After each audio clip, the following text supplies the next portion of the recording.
Hello, hi people, hi friends, happy Thursday. I am excited to be here again. I have many things I want to talk about today. I want to talk about how your soul is doing, and also, first, I want to send love to anyone in Los Angeles, anyone dealing with the wildfires. I'm also very excited there's a ceasefire in the Middle East.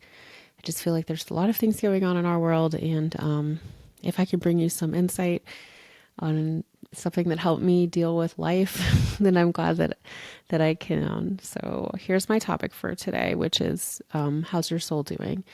So this is just things I learned when I wasn't in touch with my soul and ways that I learned how to be in touch with my soul.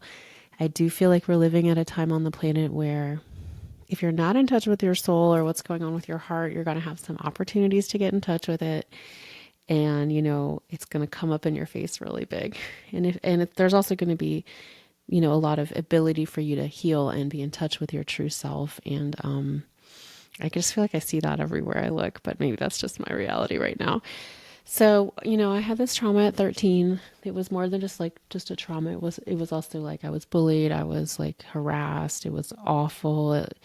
A year and a half post. And then I went to a new high school and I was like, I learned that I could just put on a face, a smile, and like get along. I'm sure many of you guys listening have done this. But my soul was still in the place of trauma. So had been really, really wounded, but I didn't really understand it. And the only way I knew how to get by was to like smile and study really hard and like be a great student. And I remember the shift when I was like, oh, okay, this is just how I have to get by. And now I know what to do. And I just like put away the part of me that was wounded and just ignored it. So that was my soul going like, I just disowned it. And so I started having those nightmares around then. Actually, they were around eighth grade. I started seventh, eighth grade, I was traumatized in seventh grade. And yeah, I was having these shadowy, horrible nightmares of like demons circling my bed. I didn't believe in demons, but I do, and I don't know now, but I am interested in many philosophies on this. And I think part of it is that, I was really distanced from my true self, from my soul. And so it was showing up in these like nightmares and this like disowned part of me. And no one knew. I think everyone else was doing the same thing because nobody seemed to care or notice until, well, there was one person, my host mom, who I studied abroad in Russia. I feel like she could always see what was going on. And I was like scared to look at her because I didn't know what was happening. I didn't really remember that I'd done this like split and that I had been so traumatized. I hadn't really I had kind of started therapy, but I really started it after that. And got really, really, in like learning about like mending my soul back with my personality. But anyway, I would be like scared to look at her. And then I started going to healers. I met my stepdad. He could see right past all my BS. And it wasn't like BS. It was like I had built up a false self around my very wounded part of me. So the false self, yeah. When you're trying to do healing, when I was doing healing and my stepdad or going to the Reiki teacher and eventually going to these like intense shaman healers. And I was like, hey, I'm like a nice person. I'm fine. And they were like, no, you're not. You're really messed up. They didn't say that, but I was hiding. They could see past the stuff I was hiding. And so could the light, obviously. That was another level, much, much higher level. But anyway, so yes, I had to learn how to bring my soul, like how to heal it. A lot of that was through my spiritual experience and getting to know the creator, just like that blast of love and light that just healed me at such a deep level. But also it was like loving myself, like inviting that shadowy, sad part back to me and like welcoming her back. It's a long, long, long journey, but to live your life like not knowing what's going on with your soul or your heart, pretty sad. Like I still had friends. Still have friends from that time, and I'm sure maybe we're all on our own journeys with this, but it's like there was always like a part of me that felt like it was missing or hiding. And yeah. So it's really nice to have welcomed it back, but I always remember being really scared of people that could see past my fake self. And those were usually people who had either done a lot of healing or who were healers. And it was like that false self was like, oh, wait, like someone is not being fooled. But there was a lot of people that like couldn't see past it because I think they were also living from a false self. I think we're all having an invitation to live our true selves, I'm hoping.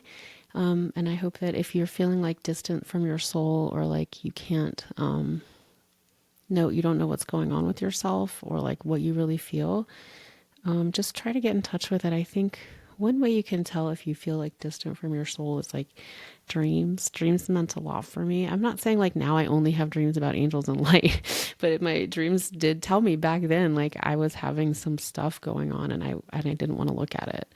Now, yeah. So that was one thing. If you feel like, yeah, you're afraid to be seen by other people. Yeah, the truth is that your soul is perfect, beautiful, and full of love, and created by the divine. That's what I believe. And so when you let that light back into you, like it seems scary, but you're actually totally fine. And that's what I learned. So, my spiritual experience, which was like the maximum level of healing I could have ever done, that I ever have done, the first night the light came to me, it was like I was really scared for this light to see me, because it was seeing into my heart and my soul, and I was still hiding a lot. That's usually kind of how I put it in podcasts, and it was true. Oh my gosh, like this light is seeing past me. I told it to go away. I was literally terrified. And then I went through the 2 years of my spiritual experiences and healing. And then the end of my spiritual experience was that visitation dream with the angel, where it was a similar feeling of like being seen. And we were talking, and he's looking at me with lots of love, and it's just going deeper and deeper into my heart. And I think why I thought I was in love with him was like, I felt like him looking at me more and more deeply, and like feeling loved in the parts of me that felt very shameful and hurt, and like, and it just felt like everything just was getting blasted with love, like, but in a very gentle way.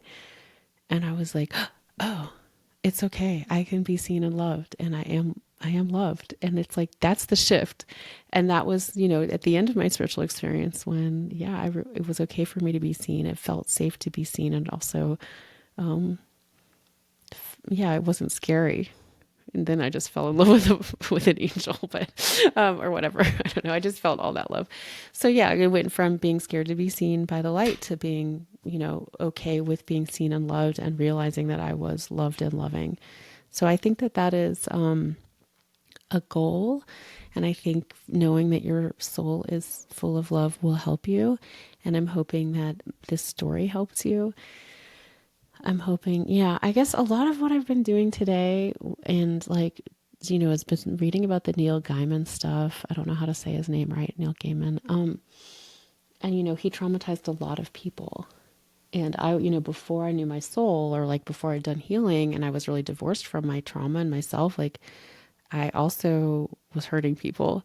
And maximum compassion for the women who were traumatized. I was there. Also, like, I see the trauma that Neil did not deal with from his childhood.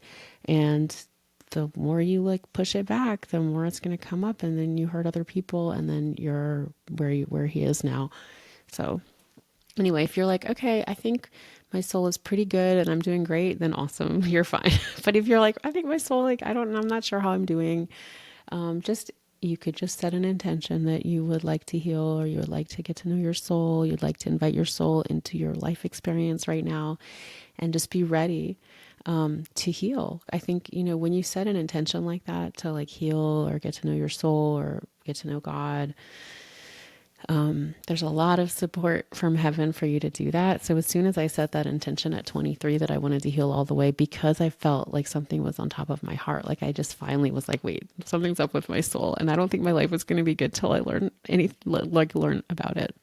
Anyway, then you can just be ready, because I think life will bring you a lot of good things. But hopefully your soul is totally cool, and you're just watching this like, yeah, we already did that, Rebecca. Why are you talking about that? But anyway, so I hope that was interesting. I hope that is helpful. So please tend to your soul. And there's also, like, once you get to know your soul, then there's all the joyful things that can happen, like the garden of your life, like bringing joyful things into your life and all these other things. But this is the beginning, when you're like, maybe you don't even know where your soul is, or you're like still really traumatized.